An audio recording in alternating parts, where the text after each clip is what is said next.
Hello, hello. All being well, when this is published, I should be in England with my family. I'm really excited because it's the first time going back since I was diagnosed with cancer a couple of years ago. So it's the first time that I'll be seeing my family again. And my mother also just finished cancer treatment last Friday. So it's the first time that we're seeing one another since we went through diagnosis and treatment for cancer. And hopefully we can celebrate together and look forward to the future cancer-free. In terms of shooting, I really haven't been doing very much because the weather has been absolutely atrocious. Of course, it was absolutely beautiful while I was working in Boston, which would have been the perfect time to be riding. And since I came back, it has rained almost every day. The arena is really slippery and not safe to do anything really, and the horses look like they've been bathing like pigs in the mud. So all I'm doing right now is practicing my dry firing in the living room on my exercise ball. I'm practicing rapid firing. I'm practicing that strong arm. So I'm trying to do things. I'm also practicing my visualizing successful runs. So I'm not doing absolutely nothing, but it isn't the things that I would really like to be doing. And I'm really looking forward to a shoot. The Colorado Mounted Thunder shoot is going to be happening when I get back from England in Hugo. It's a 2-day shoot. So I'm getting myself excited for that. My guest for this episode is the owner of Signature Press, which is a printing and apparel company based in North Salt Lake, Utah. Rick Johnson has been married for 38 years and he has 4 children. For the past few years, he has served as the president of Utah's Mounted Thunder. And with the recent purchase of USMS, Rick brings a wealth of knowledge in business management along with experienced leadership and decision-making skills to the ownership group. He's worked diligently to promote the sport of mounted shooting and is known for leading one of the strongest clubs in the country. I got to meet and interview Rick in person.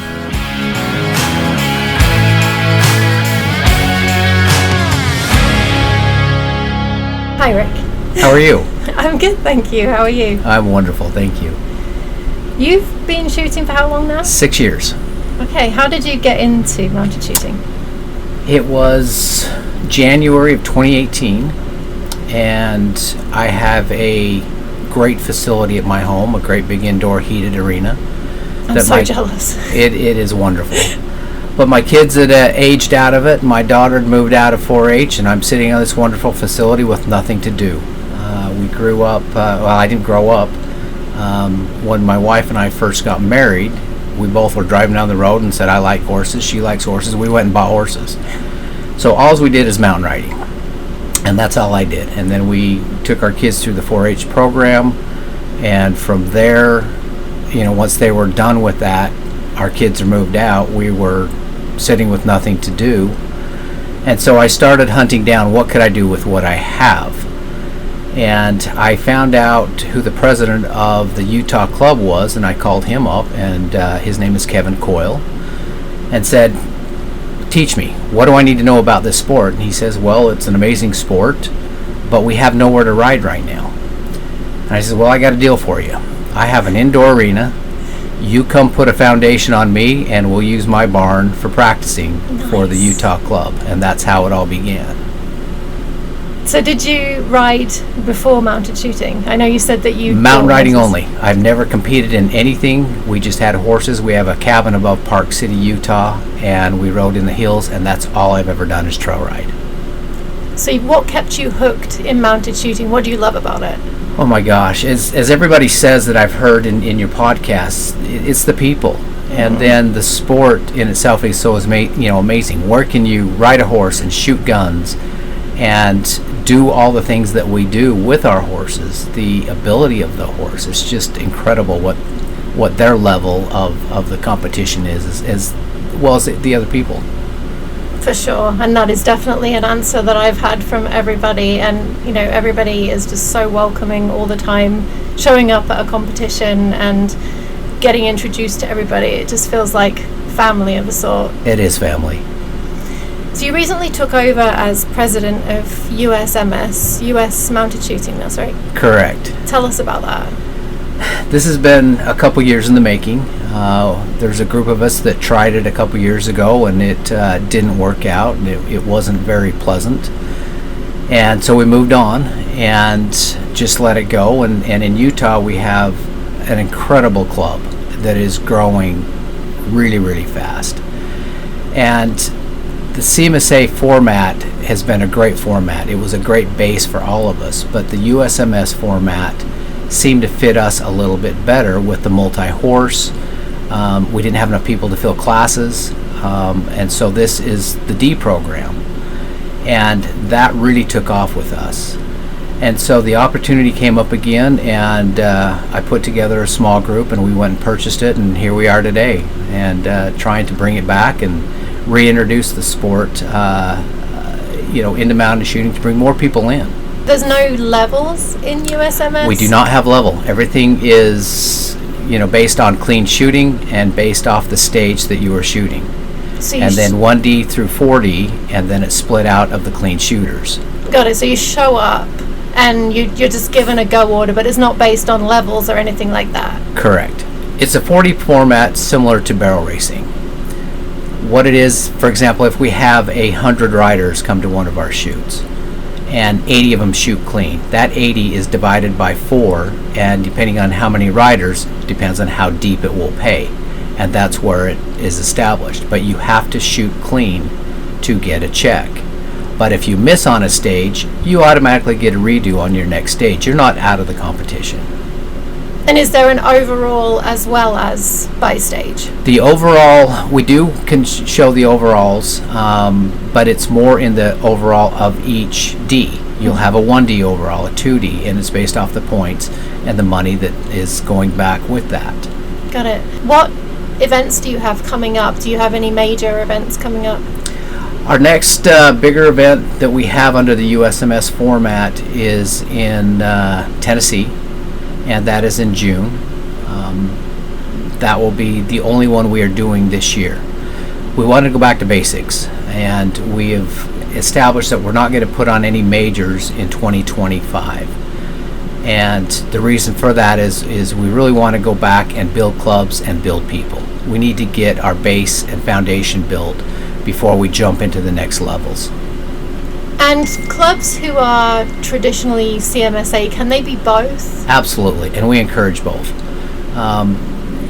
Everybody who shoots CMSA shoots USMS, and we encourage the USMS to shoot CMSA. For example, I'm here right now in Arizona shooting at a CMSA shoot, and so is every other owner of USMS. We are allowed down here supporting CMSA. It's what we started in. It's what our base is. This is just a different format. It's like driving up to a 7-Eleven or a Maverick gas station, and it's Coke or Pepsi. Whatever preference you have, we encourage. We want people to shoot cross-platform. We want you to go back and forth between. We want to grow the sport. I don't care whether you're CMSA, USMS, we want to grow shooters.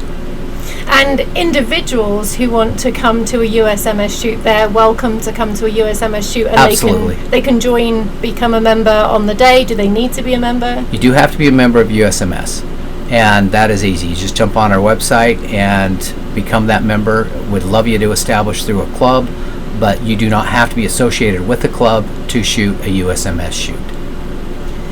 I'm going to go to some questions that I ask every guest on the podcast because I find them really interesting. There we go. What's the one shoot that you don't miss each year? I don't know if I can narrow it down to one shoot. I have several favorites.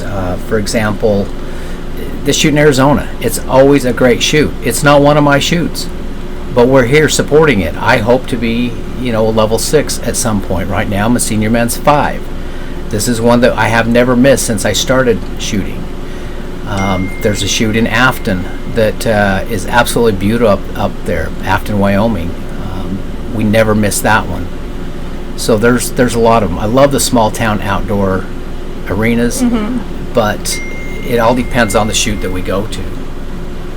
How is this shoot going for you? We're in Arizona at the Winter Championships right now, but you've had the Cactus Classic and the Southwest Regional? Well, I started the first one in a really good position and was leading my class up until stage 4, and then of course went and blew it and dropped down. Had a few horse issues that we're working through, but I think we're ahead of that now, and my next shoot that we're doing went okay. I hit middle of the pack of where I was, so I was happy. I was clean all 4 stages, and then we start tomorrow all again and see where I end up with that one. Are you shooting just main match, or do you shoot long guns, cavalry? I have never picked up a long gun practice at once. It's just something I haven't tried yet, so I am just main match only. Is there a long guns aspect to USMS? Absolutely, and we encourage that as well. It's the exact same format. So we have long guns, the rifle and the shotgun. What's your favorite pattern? Probably pattern number 62. So there's 3 barrels going up the left side, and it's just kind of nice, great flow, snake type. It's not hard turns. You can get some great momentum, but you still have to ride your horse.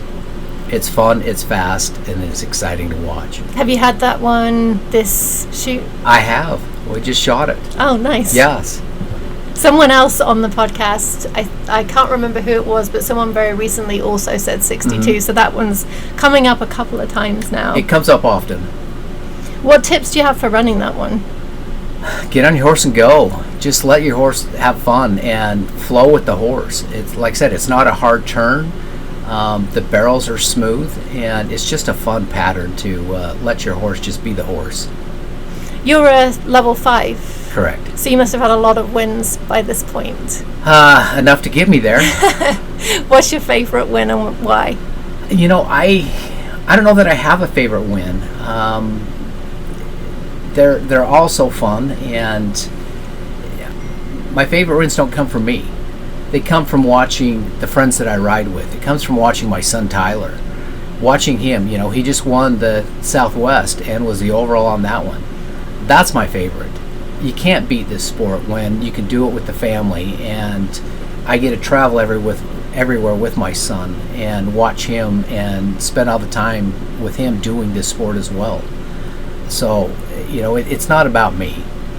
It was really sweet because when I spoke to Jim and Lily Rogers earlier, one of the things that they said was that when they started this whole thing, they really wanted it to be accessible to different ages and to families specifically. So it's so nice to hear that the dream that they had really has come to fruition. It really has, and I've taken it one step further.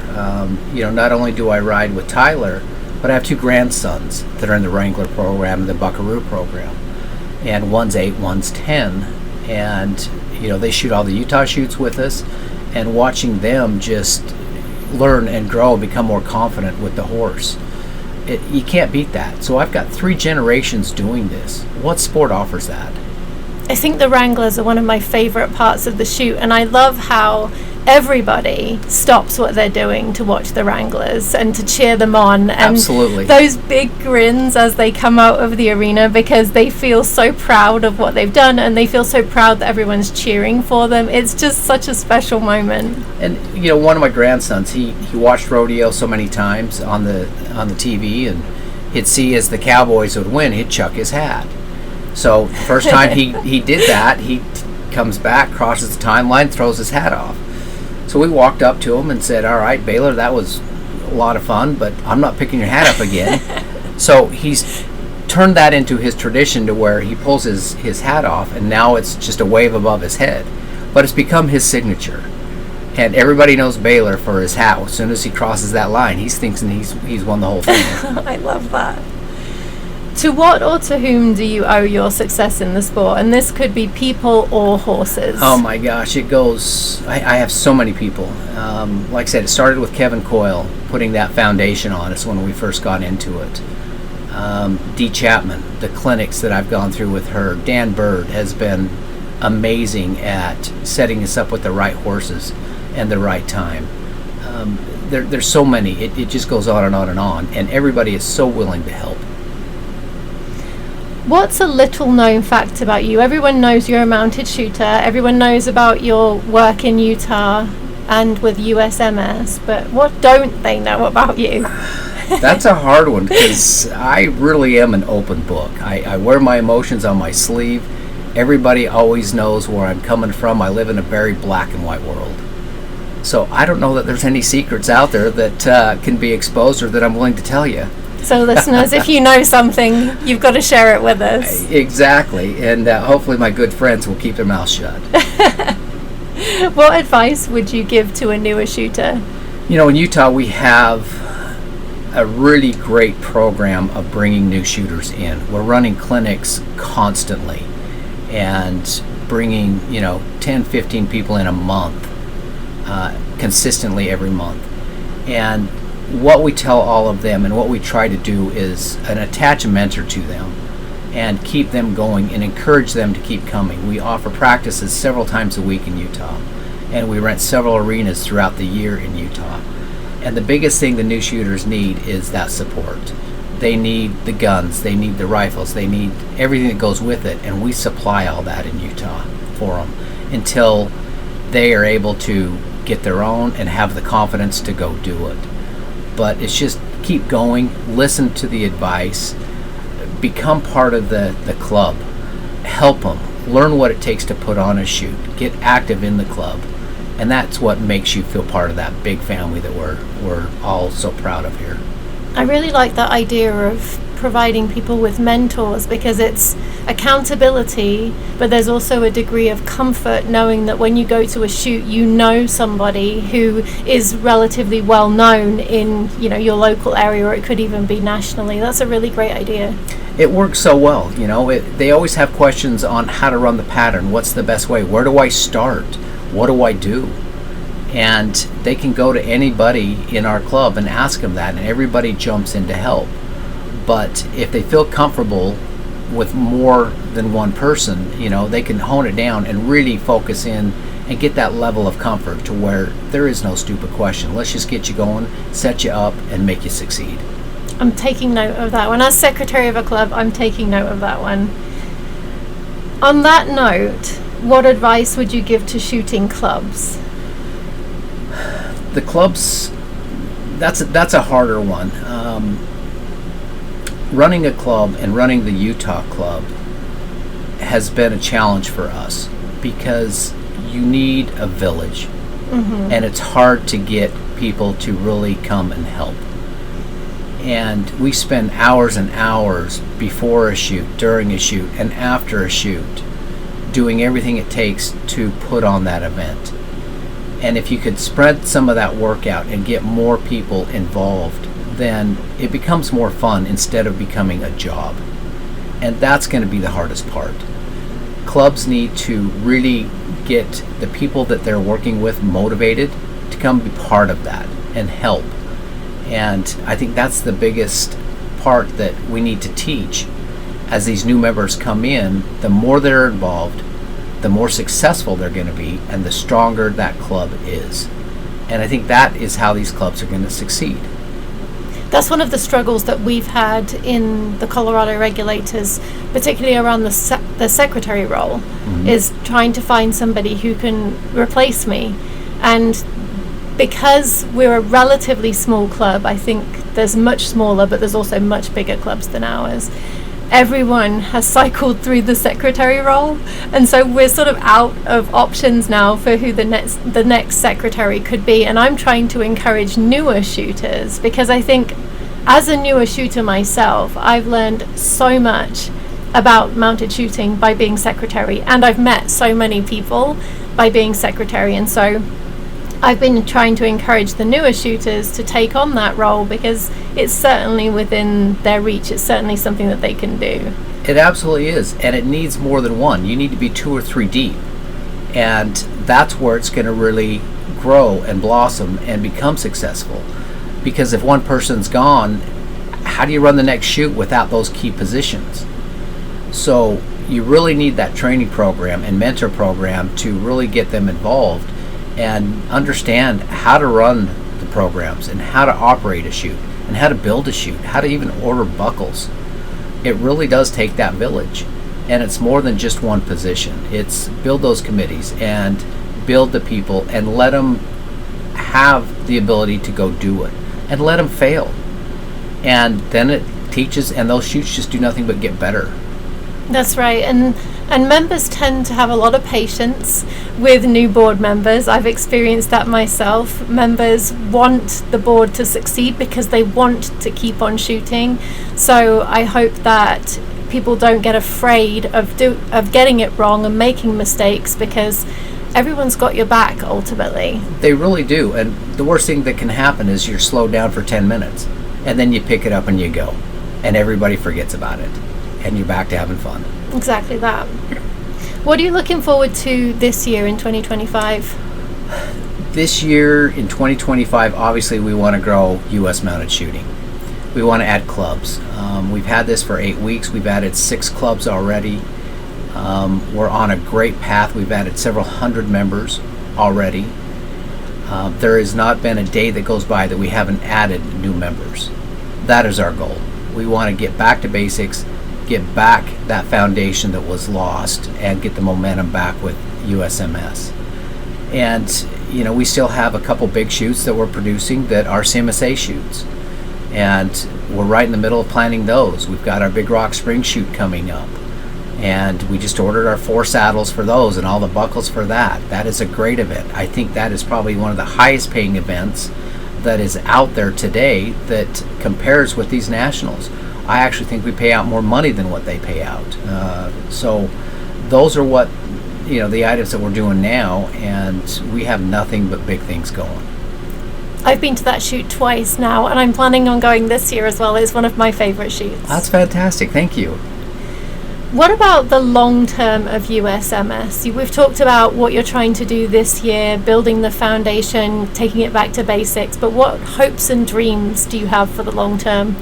The long term is, we got in this not for USMS. We got into this whole thing to build the sport. I don't care what platform you're in. I want people in this sport. There is nothing better.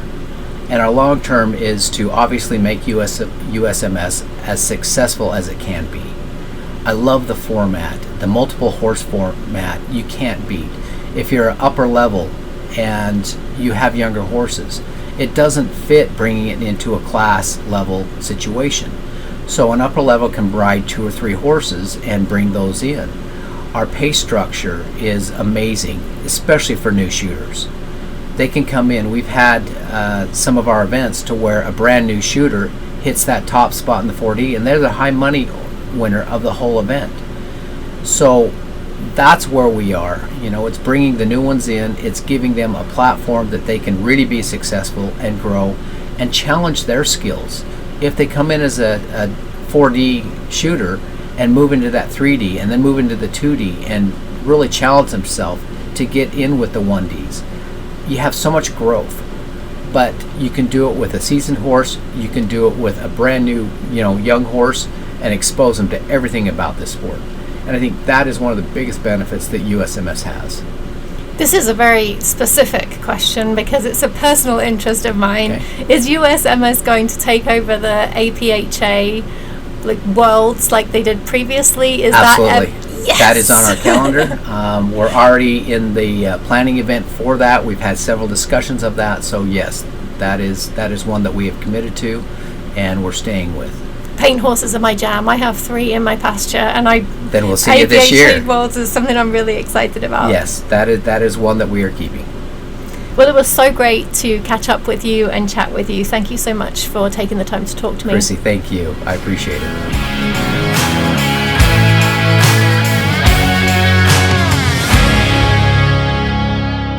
I so enjoyed getting to meet and chat with Rick in person.